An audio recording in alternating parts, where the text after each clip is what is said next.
պետական ընդդիմադիր դաշտում չեն գտնվի արկածախնդիրներ, որոնք կհանդգնեն Ալեն Սիմոնյանի իրականության հետ կապ չունեցող ասեղը թելեն, իսկ հիմա բուն բովանդակության մասին։ Հայաստանի Հանրապետության շուրջ տեղի ունեցող իրադարձությունները փորձենք դիտարկել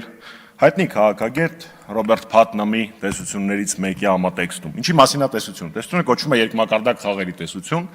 ու տրամաբանությունը կայանում է հետևյալում, որ ցանկացած միջազգային բանակցություն դա շախմատային խաղ է երկու տախտակի վրա։ Մեկ տախտակը բանակցողները խաղում են իրար հետ, իսկ երկրորդը բանակցողի մեջքի հետևում է, որտեղ ինքը շախմատ են խաղում շահային խմբերի, քաղաքական ուժերի, հասարակության, կրոնական կազմակերպությունների եւ այլն։ Հիմա եկեք վերլուծենք այն ամենը, ինչ կատարվում է մեր երկրի հետ։ Նիկոլ Փաշինյանը զիջել է հնարավոր ամեն ինչ։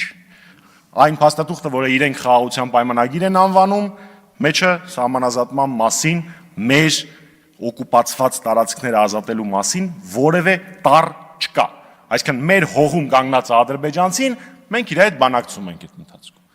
Մեր տղաները գերի են Բաքվում, մենք բանակցում ենք ու նույնիսկ բանակցությունների ընթացքում դրա մասին նշույլել չենք անում։ Չնայած ինչպես Միրզոյան Արարատը վերջերս խոստովանեց, փորձել են, չի ստացվել։ Դատական հայցերի հետ քաշումը, երրորդ ուժերի տեղակայման արգելքը եւ արցախահայերի իրավունքների պաշտպանությունն էլ վրադիր։ Ինչ է ստացվում արդյունքում։ Փաշինյանը Ալիևի հետ շախմատային խաղը պարտվել է բոլոր հնարավոր եւ անհնար առումներով, ու հիմա փորձում է հաղթել շախմատային խաղը հայ ժողովրդի դեմ։